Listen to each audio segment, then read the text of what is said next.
Hi ಎಲ್ರಿಗೂ ನಮಸ್ಕಾರ. Welcome to new world. Spoken English class first, class second notes ಎಲ್ಲ ಬರ್ಕೊಂಡಿದ್ದೀರಾ, ಹಾಗೆ ಕಲ್ತ್ಕೊಂಡಿದ್ದೀರಾ ಅಂತ ಅಂದ್ಕೊಂಡು ಕ್ಲಾಸ್ 3 ಸ್ಟಾರ್ಟ್ ಮಾಡ್ತಾ ಇದ್ದೀನಿ.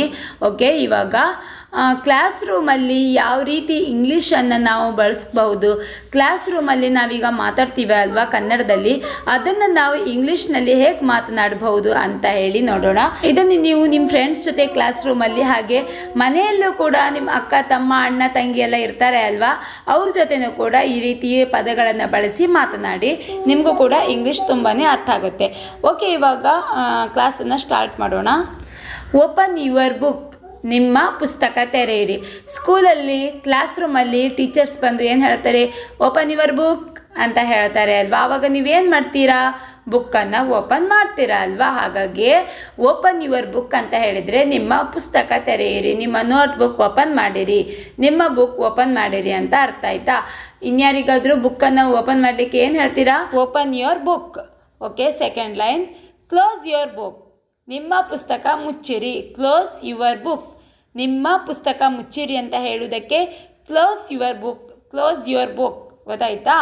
ನೆಕ್ಸ್ಟ್, ಗಮನವಿಟ್ಟು ಕೇಳಿ. ಗಮನವಿಟ್ಟು ಕೇಳಿರಿ ಅಥವಾ ಗಮನವಿಟ್ಟು ಕೇಳು. ಏನು ಹೇಳೋದು, ಲಿಸನ್ ಕೇರ್ಫುಲಿ, ಲಿಸನ್ ಕೇರ್ಫುಲಿ. ಇಲ್ಲೂ ಹಾಗೆ ನಿಮ್ಮ ಪುಸ್ತಕ ತೆರೆಯಿರಿ ಅಥವಾ ನಿನ್ನ ಪುಸ್ತಕ ತೆರೆಯಿರಿ, ನಿನ್ನ ಪುಸ್ತಕ ಮುಚ್ಚಿರಿ, ಎಲ್ಲದಕ್ಕೂ ಓಪನ್ ಯುವರ್ ಬುಕ್ ಅಂತ ಹೇಳಿದ್ರೆ ನಿಮ್ಮ ಪುಸ್ತಕ ತೆರೆಯಿರಿ ಮತ್ತು ನಿನ್ನ ಪುಸ್ತಕ ತೆರೆ. ಹಾಗೆ ಕ್ಲೋಸ್ ಯುವರ್ ಬುಕ್ ಅಂತ ಹೇಳಿದ್ರು ಸಹಿತ ನಿಮ್ಮ ಪುಸ್ತಕ ತೆರೆಯಿರಿ ಮತ್ತು ನಿಮ್ಮ ಪುಸ್ತಕ ಮುಚ್ಚಿರಿ ಮತ್ತು ನಿನ್ನ ಪುಸ್ತಕ ಮುಚ್ಚು ಎರಡಕ್ಕೂ ಕೂಡ ಯುವರ್ ಅಂತಲೇ ನಡೆಯೇ ಬರುತ್ತೆ. ಆಯಿತಾ. ನೆಕ್ಸ್ಟ್, ಗಮನವಿಟ್ಟು ಕೇಳಿ ಅಥವಾ ಗಮನವಿಟ್ಟು ಕೇಳು ಅಂತ ಹೇಳೋದಕ್ಕೆ ಲಿಸನ್ ಕೇರ್ಫುಲಿ, ಲಿಸನ್ ಕೇರ್ಫುಲಿ. ನೀವು ಮಕ್ಕಳಿಗೆ ಹೇಳಿಕೊಡ್ತಾ ಇದ್ದರೆ, ನೀವು ಪೇರೆಂಟ್ಸ್ ನೋಡ್ತಾ ಇದ್ದರೆ, ನೀವು ಮಕ್ಕಳಿಗೆ ಏನಾದರೂ ಅಭ್ಯಾಸ ಮಾಡಿಸ್ತಾ ಇದ್ದರೆ ಆವಾಗ ಅವ್ರ ಹತ್ರ ಹೇಳಿ, ಲಿಸನ್ ಕೇರ್ಫುಲಿ, ಗಮನವಿಟ್ಟು ಕೇಳಿ ಇಲ್ಲಿ ಅಂತ ಹೇಳೋದಕ್ಕೆ ಲಿಸನ್ ಕೇರ್ಫುಲಿ. ನೆಕ್ಸ್ಟ್, ನನ್ನ ನಂತರ ಹೇಳಿ ಅಂತ ಹೇಳೋದಕ್ಕೆ ರಿಪೀಟ್ ಆಫ್ಟರ್ ಮೀ. ಕ್ಲಾಸ್ ರೂಮಲ್ಲಿ ಟೀಚರ್ ಹೇಳ್ತಾರೆ, ರಿಪೀಟ್ ಆಫ್ಟರ್ ಮೀ ಅಂತ ಹೇಳಿದ ತಕ್ಷಣ ನೀವು ಕೂಡ ಟೀಚರ್ ಜೊತೆಗೆ ಹೇಳ್ತೀರಾ ಅಲ್ವಾ. ಹಾಗೆ ರಿಪೀಟ್ ಆಫ್ಟರ್ ಮೀ ಅಂತ ಹೇಳಿದರೆ ನನ್ನ ನಂತರ ಹೇಳಿ. ಟೀಚರ್ ಒಂದು ಸೆಂಟೆನ್ಸನ್ನು, ಒಂದು ಪದನ ಹೇಳಿ ಕೊಡ್ತಾರೆ, ಅವ್ರ ನಂತರ ನೀವು ಕೂಡ ಹೇಳ್ತೀರಾ ಅಲ್ವಾ, ಅದಕ್ಕೆ ರಿಪೀಟ್ ಆಫ್ಟರ್ ಮೀ ಅಂತ ಹೇಳೋದು. ನೆಕ್ಸ್ಟ್, ರೈಟ್ ಇಟ್ ಡೌನ್ ಅಂದರೆ ಇದನ್ನು ಬರೆದುಕೊಳ್ಳಿ ಅಥವಾ ಇದನ್ನು ಬರೆಯಿರಿ ಅಂತ ಹೇಳೋದಕ್ಕೆ ರೈಟ್ ಇಟ್ ಡೌನ್ ಅಂತ ಹೇಳೋದು. ರೈಟ್ ಇಟ್ ಡೌನ್ ಅಂತ ಹೇಳಿದರೆ ಇದನ್ನು ಬರೆದುಕೊಳ್ಳಿ, ಇದನ್ನು ಬರೆದುಕೊಳ್ಳಿ. ಸ್ಪೋಕನ್ ಇಂಗ್ಲೀಷ್ ಕ್ಲಾಸನ್ನ ಬುಕ್ನಲ್ಲಿ ಬರೆದುಕೊಳ್ಳಿ. ಗೊತ್ತಾಯ್ತಾ. ರೈಟ್ ಇಟ್ ಡೌನ್ ಅಂತ ಹೇಳಿದರೆ ಇದನ್ನು ಬರೆದುಕೊಳ್ಳಿ ಅಥವಾ ಇದನ್ನು ಬರೆಯಿರಿ. ರೀಡ್ ಅಲೌಡ್ ಅಂದರೆ ಜೋರಾಗಿ ಓದಿ. ಜೋರಾಗಿ ಓದು. ಯಾಕೆ ಅಷ್ಟು ನಿಧಾನವಾಗಿ ಓದ್ತಿದ್ಯಾ, ರೀಡ್ ಅಲೌಡ್ ಅಂತ ಹೇಳ್ತಾರೆ ಅಲ್ವಾ. ಹಾಗಾಗಿ ಜೋರಾಗಿ ಓದಿ ಅಂತ ಹೇಳೋದಕ್ಕೆ ರೀಡ್ ಅಲೌಡ್. ನಂತರ ಎದ್ದು ನಿಲ್ಲಿ, ಸ್ಟ್ಯಾಂಡ್ ಅಪ್. ಎದ್ದು ನಿಲ್ಲಿ ಅಂತ ಹೇಳೋದಕ್ಕೆ ಸ್ಟ್ಯಾಂಡ್ ಅಪ್. ಸಿಟ್ ಡೌನ್ ಅಂತ ಹೇಳಿದರೆ ಕುಳಿತುಕೊಳ್ಳಿ. ಪ್ಲೀಸ್ ಸಿಟ್ ಡೌನ್ ಅಂತ ಹೇಳಿದರೆ ಕುಳಿತುಕೊಳ್ಳಿ ಅಂತ ಹೇಳಿ ನಾನು ದಯವಿಟ್ಟು ಕುಳಿತುಕೊಳ್ಳಿ ಅಂತ ಹಿಂದಿನ ವಿಡಿಯೋದಲ್ಲಿ ಹೇಳಿದ್ದೆ ಅಲ್ವಾ. ಹಾಗೆ ಎದ್ದು ನಿಲ್ಲಿ ಅಂತ ಹೇಳೋದಕ್ಕೆ stand up. Please stand up ಅಂತ ಹೇಳಿದರೆ ದಯವಿಟ್ಟು ಎದ್ದು ನಿಲ್ಲಿ. ಗೊತ್ತಾಯ್ತಾ. ನೆಕ್ಸ್ಟ್, ಇಲ್ಲೇ ಇದೆ ನೋಡಿ, ಕುಳಿತುಕೊಳ್ಳಿ ಅಂತ ಹೇಳೋದಕ್ಕೆ ಸಿಟ್ ಡೌನ್. ನೆಕ್ಸ್ಟ್, ನಿಮ್ಮ ಕೈ ಎತ್ತಿ, ರೈಸ್ ಯುವರ್ ಹ್ಯಾಂಡ್. ರೈಸ್ ಅಂದರೆ ಎತ್ತಿ, ರೈಸ್ ಯುವರ್ ಹ್ಯಾಂಡ್ ಅಂದರೆ ನಿಮ್ಮ ಕೈ ಎತ್ತಿ, ನಿನ್ನ ಕೈ ಎತ್ತು, raise your hand. Next, answer the question ಅಥವಾ ಆನ್ಸರ್ ದ ಕ್ವಶನ್ ಅಂದರೆ ಪ್ರಶ್ನೆಗೆ ಉತ್ತರಿಸಿ, ಪ್ರಶ್ನೆಗೆ ಉತ್ತರಿಸು ಅಂದರೆ ಆನ್ಸರ್ ದಿ ಕ್ವಶನ್. ಸ್ಕೂಲಲ್ಲಿ ಹೇಳ್ತಾರೆ ಈ ಪ್ರಶ್ನೆಗೆ ಉತ್ತರಿಸಿ ಅಂತ ಹೇಳೋದಕ್ಕೆ ಹೇಳ್ತಾರೆ ಅಲ್ವಾ, ಆನ್ಸರ್ ದಿ ಕ್ವಶನ್ ಅಂತ ಹೇಳ್ತಾರೆ ಅಲ್ವಾ. ಹಾಗಾಗಿ ಆನ್ಸರ್ ದಿ ಕ್ವಶನ್ ಅಂತ ಹೇಳಿದರೆ ಪ್ರಶ್ನೆಗೆ ಉತ್ತರಿಸಿ. ಇಲ್ಲಿ THE ನಾನು ದ ಅಂತಲೂ ಹೇಳ್ತೀನಿ, ದಿ ಅಂತಲೂ ಹೇಳ್ತೀನಿ, ನೀವು ಅರ್ಥ ಮಾಡ್ಕೊಳ್ಳಿ. ಆನ್ಸರ್ ದಿ ಕ್ವಶನ್ ಅಥವಾ ಆನ್ಸರ್ ದ ಕ್ವಶನ್. ಗೊತ್ತಾಯ್ತಾ. ಆನ್ಸರ್ ದಿ ಕ್ವಶನ್ ಅಂತ ಹೇಳಿದರೆ ಪ್ರಶ್ನೆಗೆ ಉತ್ತರಿಸಿ, ಪ್ರಶ್ನೆಗೆ ಉತ್ತರಿಸು. ಮೌನವಾಗಿರಿ, ಬಿ ಕ್ವೈಟ್. ಮೌನವಾಗಿರಿ ಅಂತ ಹೇಳಿದರೆ ಬಿ ಕ್ವೈಟ್. ಇದನ್ನೇ ಕೀಪ್ ಕ್ವೈಟ್ ಅದರ ಅರ್ಥ ಏನಂತ ಹೇಳಿ ನಾನು ನೆಕ್ಸ್ಟ್ ವಿಡಿಯೋದಲ್ಲಿ ಹೇಳ್ತೀನಿ, ವೇಟ್ ಡಿಫ್ರೆನ್ಸ್ ಬಗ್ಗೆನೂ ಹೇಳ್ತೀನಿ. ಇಲ್ಲಿ ಇವಾಗ ಬಿ ಕ್ವೈಟ್ ಅಂತ ಹೇಳಿ ಅಷ್ಟೇ ನೀವು ತಿಳ್ಕೊಂಡ್ರೆ ಸಾಕು. ಬಿ ಕ್ವೈಟ್ ಅಂತ ಹೇಳಿದರೆ ಮೌನವಾಗಿರಿ, ಸುಮ್ಮನಿರಿ. ಸ್ಕೂಲಲ್ಲಿ ಶಿಕ್ಷಕರು ಹೇಗೆ ಹೇಳ್ತಾರೆ ಸ್ಟೂಡೆಂಟ್ಸ್ಗೆ, ಬಿ ಕ್ವೈಟ್ ಎವ್ರಿ ಒನ್, ಎಲ್ಲರೂ ಸ್ವಲ್ಪ ಸುಮ್ಮನಿರಿ ಅಂತ ಹೇಳ್ತಾರೆ ಅಲ್ವಾ. ಅದೇ ಫ್ರೆಂಡ್ಸ್ ಜೊತೆ ಫ್ರೆಂಡ್ಸ್ ಹೇಳುವಾಗ ಹೇಗೆ ಹೇಳ್ತಾರೆ, ಪ್ಲೀಸ್ ಬಿ ಕ್ವೈಟ್, ಸ್ವಲ್ಪ ಸುಮ್ಮನಿರು, ದಯವಿಟ್ಟು ಸ್ವಲ್ಪ ಸುಮ್ಮನಿರು. ಅದೇ ಕೋಪದಲ್ಲಿರುವಾಗ ಬಿ ಕ್ವೈಟ್, ಕೋಪದಲ್ಲಿ ಹೇಳ್ತಾರೆ ಅಲ್ವಾ.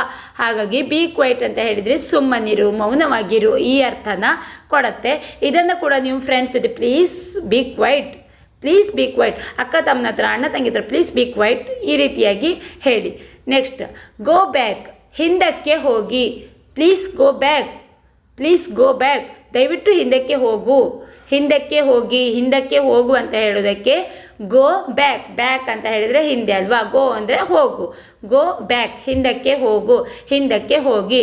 ನೆಕ್ಸ್ಟ್ ವೆರಿ ಗುಡ್, ತುಂಬ ಚೆನ್ನಾಗಿದೆ ಅಂತ ಹೇಳೋದಕ್ಕೆ ವೆರಿ ಗುಡ್ ಅಂತ ಹೇಳ್ತಾರೆ. ವೆರಿ ಗುಡ್ ಅಂತ ಹೇಳಿದರೆ ತುಂಬ ಚೆನ್ನಾಗಿದೆ, ವೆರಿ ತುಂಬ, ಗುಡ್ ಚೆನ್ನಾಗಿದೆ, ವೆರಿ ಗುಡ್ ತುಂಬ ಚೆನ್ನಾಗಿದೆ.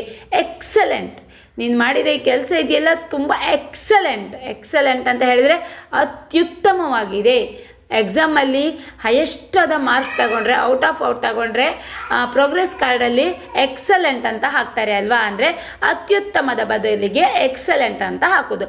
ಅತ್ಯುತ್ತಮ ಅನ್ನೋದಕ್ಕೆ ಎಕ್ಸಲೆಂಟ್ ಅಂತ ಹೇಳೋದಾಯ್ತಾ.